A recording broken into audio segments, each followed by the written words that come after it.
the Jalisco New Generation cartel took the fight to the next level.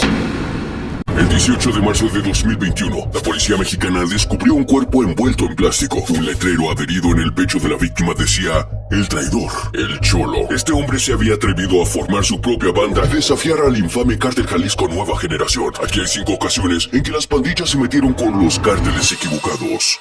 La masacre de Acapulco.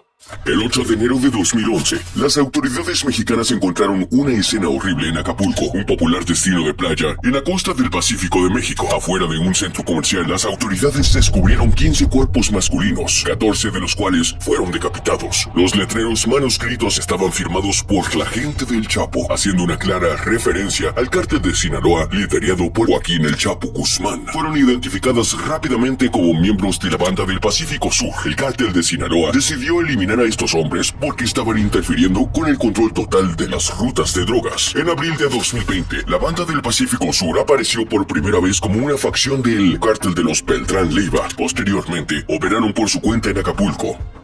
Al principio, la reputación de la banda creció debido a sus estrategias violentas que incluían reclutar a un niño de 12 años como sicario y ejecutor. Sin embargo, la banda no duró mucho. Fueron desmantelados en menos de un año, con muchos miembros capturados, o sí, adivinaste, asesinados, porque se atrevieron a desafiar al infame cártel de Sinaloa, una de las organizaciones de narcotráfico más despiadadas del planeta. Alguien se mata, por algo se mata algo. ¡Puro Sinaloa! Desde su establecimiento a finales de la década de los 80s, el cártel de Sinaloa, liderado por figuras notorias como El Chapo e Ismael El Mayo Zambada, no dudó en entrar en enfrentamientos violentos con otros cárteles e incluso el gobierno mexicano. El cártel opera en varias regiones del mundo y, a pesar de numerosas detenciones y decomisos por parte de las autoridades, sigue prosperando hasta el día de hoy, utilizando técnicas de contrabando sofisticadas como túneles bajo la frontera de Estados Unidos y México. No fue hasta que El Chapo Guzmán fue capturado por tercera vez tras 2 audaces fugas de prisión en México que comprendimos verdaderamente la brutalidad del cártel y la naturaleza sádica de su líder. En 2019, después de 3 años de haber sido arrestado y extraditado a Estados Unidos, El Chapo finalmente fue juzgado. The long road that led Chapo Guzman from the mountains of Sinaloa to the courthouse behind us today was paved with death, drugs, and destruction. Uno de los antiguos guardaespaldas de El Chapo, Isaías Valdés Ríos, también conocido como el Memín, fue llamado como testigo por la fiscalía durante el juicio. Según sus ex guardaespaldas, El Chapo tenía una sed de sangre y eliminaba sin piedad a sus enemigos sin importar su estatus o afiliación. Valdés Ríos detalló estos incidentes en la corte. Dijo haber presenciado personalmente cómo El Chapo asesinó a 3 miembros de una banda rival. Según él, los 3 individuos inicialmente formaban parte del cártel de Sinaloa, pero luego se unieron a un grupo rival. Como resultado, El Chapo los consideró traidores y decidió someterlos a un inmenso sufrimiento antes de acabar con sus vidas. Durante varias horas, el narcotraficante los golpeó brutalmente. Valdés Ríos dijo que eran completamente como muñecos de trapo. Sus huesos estaban totalmente rotos, no podían moverse, y El Chapo seguía golpeándolos con una rama y con su arma también. Luego llevaron a los 3 hombres a una zona donde podían ver una gran hoguera. Ahí, según se informó al jurado, El Chapo maldijo a cada uno antes de dispararles en la cabeza. Luego ordenó que los arrojaran a la hoguera, diciéndole a sus hombres que no querían que quedaran restos. Lo que hemos mencionado apenas rasguña la superficie de lo que el cártel de Sinaloa estaba dispuesto a hacer para asegurarse que nadie se interpusiera en su camino. Y la siguiente historia en nuestra lista es prueba de ello. Estados Unidos. El 17 de octubre de 2019, miembros de la Guardia Nacional Mexicana arrestaron brevemente a Ovidio Guzmán López, uno de los hijos del Chapo, en Culiacán, Sinaloa, desatando varios tiroteos en la ciudad. Hombres fuertemente armados del cártel, que sumaban más de 700, amenazaron con causar muertes masivas de civiles, incluyendo un ataque al complejo de departamentos donde vivían los familiares del personal militar local. El ataque fue tan brutal e intenso que horas después, Ovidio Guzmán fue liberado con el presidente Andrés Manuel López Obrador diciendo que apoyaba la decisión para evitar más derramamiento de sangre. Pero su libertad no duró mucho. En 2023, Ovidio Guzmán fue recapturado y extraditado a Estados Unidos, donde probablemente pasará el resto de sus días junto a su padre en ATX Florence. A pesar de este golpe al cártel, este sigue operando con la misma brutalidad de siempre. Los hermanos de Ovidio Guzmán, Iván Archibaldo Guzmán Salazar y Jesús Alfredo Guzmán Salazar, siguen siendo buscados tanto por el gobierno de Estados Unidos por innumerables delitos que van desde el tráfico de drogas hasta asesinato. The Chapitos pioneered the manufacture and trafficking of the deadliest drug our country has ever faced. No solo eso, sino que según una acusación reciente del Departamento de Justicia de los Estados Unidos, los hermanos son tan brutales como su padre al tratar con rivales. Informes revelan que han utilizado sacacorchos, electrocución e incluso chiles picantes para torturar a sus enemigos. Algunas víctimas fueron dadas de comer a tigres, vivas o muertas. Y ahora hemos visto lo que hacen los cárteles cuando las pandillas se meten con ellos. Pero ¿qué sucede cuando es una pandilla de aldeanos? Medidas desesperadas.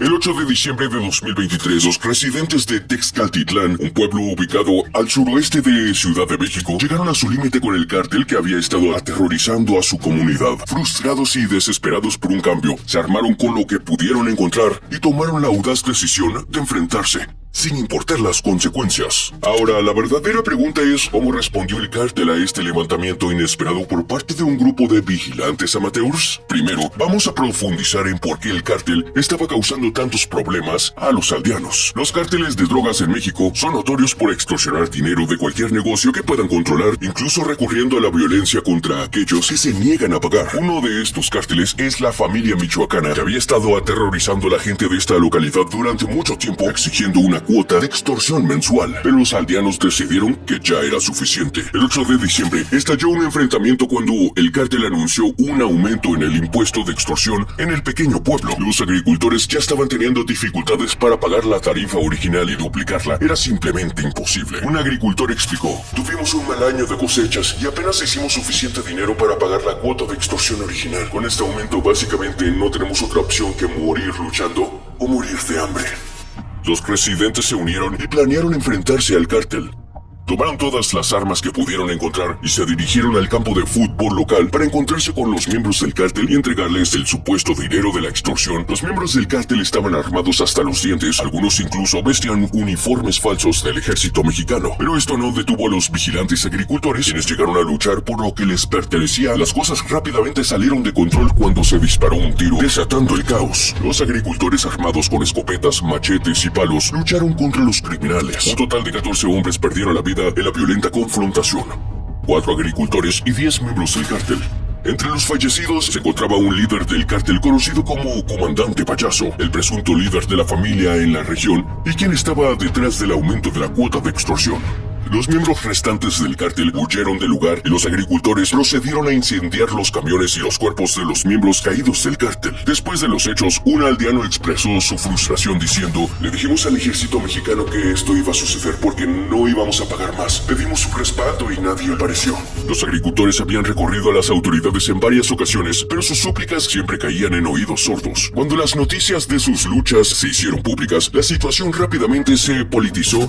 El actual presidente de México, Andrés Manuel López Obrador, culpó la violencia, al consumo de drogas y al abandono por parte de los líderes anteriores. Afirmó que los gobiernos anteriores no cuidaron a los jóvenes, llevándolos a actividades criminales. Enfatizó la necesidad de mostrar amor y apoyo para prevenir esto. Por otro lado, la candidata presidencial Xóchitl Gálvez criticó la estrategia de seguridad de López Obrador de abrazos y no balazos, diciendo que dejaba a los mexicanos rurales sintiéndose abandonados. En su declaración argumentó: los abrazos, insisto, han sido para los criminales y las balas para los ciudadanos. Esta vez, sin embargo, no hubo balas para los ciudadanos, al menos por parte del gobierno, y tampoco hubo tiempo en prisión. El gobierno decidió presentar cargos contra los aldeanos involucrados en el enfrentamiento. Se consideró un caso de legítima defensa, ya que los agricultores estaban protegiendo su tierra. Los aldeanos se sintieron aliviados al escuchar esta noticia, pero su alivio rápidamente se convirtió en shock y horror. El 27 de diciembre, el cártel de la familia michoacana decidió vengarse de los pobres aldeanos. Los miembros del cártel irrumpieron en el pueblo por la noche y secuestraron a 14 personas. Los adultos secuestrados incluían a 3 policías que fueron capturados en un retén del cártel y a un aldeano herido que la banda sacó de un hospital poco después del enfrentamiento. José Luis Cervantes, el fiscal general del Estado de México, ubicado al oeste de la capital del país, dijo que no había recibido ninguna demanda de rescate. Anteriormente, los funcionarios estatales habían negado que alguien hubiera sido secuestrado, pero estos residentes del pueblo y una aldea cercana dijeron que el cártel de la familia michoacana exigía que entregaran a los líderes del levantamiento a cambio de liberar a los aldeanos secuestrados. Los aldeanos se negaron a ceder a las demandas del cártel y las personas secuestradas no fueron vistas durante días, hasta un giro sorprendente. El 16 de enero de 2024, La policía recibió una pista anónima que los condujo a 7 de los 14 secuestrados, 3 mujeres y 4 niños. Fueron encontrados detrás de una capilla en Sinacantepec, Estado de México. Estaban ilesos y parecía que simplemente estaban sentados esperando que las autoridades llegaran a recogerlos. ¿Se puede creer realmente que los miembros del cártel tuvieron un cambio de corazón y se dieron cuenta de que las mujeres y niños eran inocentes? Esto parece bastante improbable. En cuanto al arresto de los 7 secuestrados, todavía no han sido encontrados. Las mujeres y los niños no tenían idea de qué les sucedió a los demás. No puedo evitar preguntarme si todavía están vivos, siendo castigados de la manera más brutales por haberse enfrentado a la tiranía de los cárteles. La boda roja. El 11 de enero de 2020, Karen Lisbeth Yepes Ortiz caminaba por el pasillo llena de emoción y alegría. Poco sabía que su día especial se convertiría en una pesadilla más allá de su imaginación. Mientras decía sus votos a su novio, quien resultaba ser un notorio capo de la droga conocido como el Calamardo, un grupo de hombres armados irrumpió la iglesia y comenzó a disparar. Karen fue alcanzada por una bala y cayó al suelo mortalmente herida, mientras que su novio fue secuestrado por los atacantes. Para empeorar las cosas, Karen no solo estaba casada con el capo de la droga, sino que también era hermana de un conocido líder de pandillas y provenía de una familia profundamente involucrada en el narcotráfico. Su familia tenía una disputa de larga data con el cártel Jalisco Nueva Generación, también conocido como el Cuatro Letras. A pesar de ser uno de los cárteles más jóvenes de México, el gobierno mexicano lo clasifica como una de las organizaciones criminales más peligrosas del país, solo superada por el cártel de Sinaloa. El Departamento de Justicia de los Estados Unidos también lo considera una de las 5 organizaciones criminales transnacionales más peligrosas del mundo. Cartel de Jalisco Nueva Generación, CJNG, is the single criminal organization most responsible for these deaths on both sides of the border. En 2009, el cártel comenzó como una rama del cártel del milenio. En solo unos años, se transformó en el cártel de drogas más peligroso, de más rápido crecimiento y más rico de México. El líder del cártel es Nemesio Oseguera Cervantes, también conocido como el Mencho, quien una vez trabajó como policía en Jalisco. El camino del Mencho hacia el poder ha estado pavimentado con drogas, dinero y extrema brutalidad. Al comienzo de su carrera criminal, pasó un tiempo en una prisión en Estados Unidos. Después de ser deportado a México, eventualmente ascendió hasta convertirse en uno de los criminales más buscados por el gobierno de Estados Unidos. Ahora está acusado de tráfico de drogas, corrupción y asesinato en una corte federal de Washington, D.C. y hay una impresionante recompensa de $10 millones por su captura. Tonight, the DEA is offering $10 million for information leading to the arrest of the Mexican drug kingpin known as El Mencho. ¿Por qué tanto alboroto por un solo hombre? Bueno, el Mencho marca el tono para su cártel. Su violencia no solo es un medio para un fin, sino un placer enfermizo y una forma retorcida de entretenimiento. Esta actitud se filtra al resto del cártel, incluyendo sus tácticas y forma de operar. Emerge of that CGNG convoy. These gunmen call themselves the Elite Group and pledge allegiance to El Mencho. Durante más de una década, el Cuatro Letras ha sembrado la destrucción en todo México con sus horrendos actos, incluidos asesinatos en masa, baños en ácido e incluso la horrible práctica del canibalismo utilizada durante el entrenamiento de nuevos sicarios, que han cometido innumerables atrocidades a lo largo de los años. Un ejemplo de tal evento, la ajetreada Hora Pico en la tarde en Veracruz, donde 35 cuerpos fueron arrojados despiadadamente en las calles para que todos los vieran. Otro acto aterrador ocurrió cuando mataron a un hombre y a su hijo al atarles cartuchos de dinamita a sus cuerpos y detonarlos. Grabaron la escena macabra en sus teléfonos y se divirtieron con ello, riéndose con deleite. Sus acciones alcanzaron un nuevo nivel de crueldad cuando atacaron y mataron a una niña que era hija de un rival, pero no lo era. Entonces, ahora que sabes cuán brutal puede ser el Cuatro Letras, ¿aún crees que es buena idea meterse con ellos? Personalmente no lo creo, pero alguien más pensó que podía desafiarlos. El hermano de Karen, José Antonio Yepes Ortiz, también conocido como El Marro, era el líder del grupo criminal Santa Rosa de Lima, una organización dedicada al robo de combustible de los ductos en Guanajuato. La violenta disputa con el Cuatro Letras fue desencadenada por una narcomanta que apareció en la ciudad de Guanajuato. Básicamente amenazaba al presidente de México exigiendo que retirara las fuerzas de seguridad del estado o de lo contrario habría derramamiento de sangre. Las mantas estaban firmadas por el grupo del Marro. El Marro rápidamente negó tener algo que ver con la manta, diciendo que era una trampa tendida por su rival, el Mencho. Pero el Mencho no le agradó que su nombre fuera mencionado. Estaba decidido a destruir el cártel del Marro y apoderarse de su territorio. El Cuatro Letras pensó que podría lograrlo llevando a cabo una masacre en la boda de la hermana del Marro, pero el objetivo principal que el Mencho quería eliminar logró escapar ileso. El Marro huyó, dejando atrás a su hermana fallecida, luego se escondió, pero no por mucho tiempo. El 2 de agosto de 2020, el Marro fue capturado en una operación conjunta entre el gobierno del estado de Guanajuato y la Secretaría de Seguridad Pública de México. Muchos creían que el grupo criminal Santa Rosa de Lima estaba acabado, pero un sorprendente giro de los acontecimientos en enero de 2024, una foto de una mujer que se cree que es la actual líder del grupo Santa Rosa de Lima se volvió viral en México. Se sospecha que ha ordenado numerosas masacres y ataques en Guanajuato. De insignias a riquezas.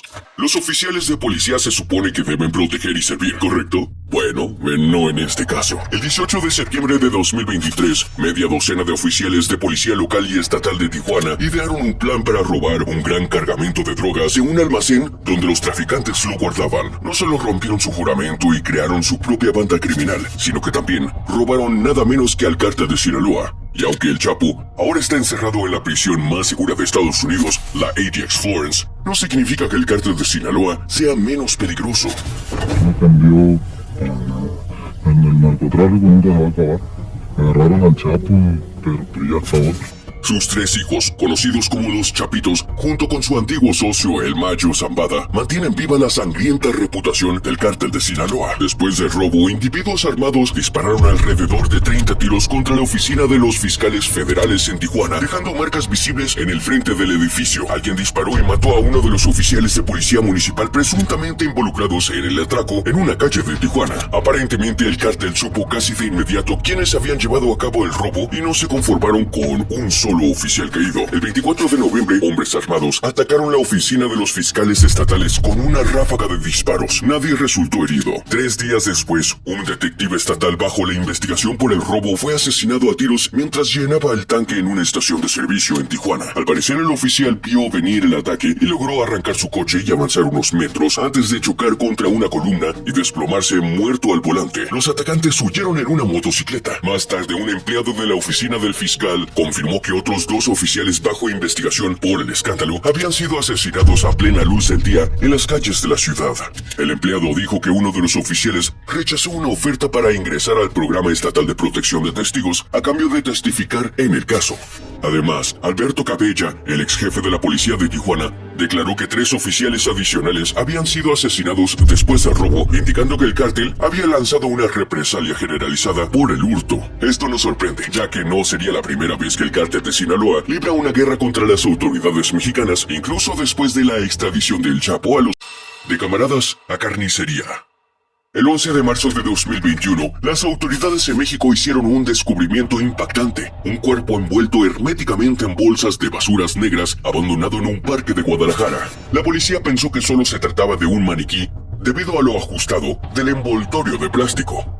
Pero al inspeccionarse más de cerca, comenzaron a sospechar que era el cuerpo de Carlos Enrique Sánchez Martínez, un notorio gángster en México. ¿Cómo lo supieron? Pues había 2 cartulinas clavadas en el cadáver con cuchillos de cocina, reclamando que se trataba de El Cholo, el infame apodo de Sánchez Martínez. Pero ¿quién era el Cholo y qué hizo para encontrar un final tan espantoso? El Cholo fue una vez un miembro leal del Cuatro Letras. Algunos incluso decían que era la mano derecha del Mencho, hasta que tomó una decisión que cambiaría su vida para siempre, y era que, impulsado por el poder y la avaricia, el Cholo se separó del Cuatro Letras después de presuntamente ordenar la ejecución de Marcos Hernández, conocido como el colombiano, el operador financiero del Cuatro Letras que había descubierto los tratos turbios de El Cholo y los había reportado al Mencho. El Cholo no perdió tiempo en formar su propia banda, la Nueva Plaza. Financiada por el cártel de Sinaloa, uno de los mayores rivales del Cuatro Letras, la banda incluso se involucró en feroces batallas con el Cuatro Letras por el control de ciertos territorios. Si alguna vez fuiste miembro del mortal Cuatro Letras y viste de primera mano los horrores de los que él y su cártel son capaces, ¿te atreverías alguna vez a enfrentarte a él? Personalmente, ni lo pensaría.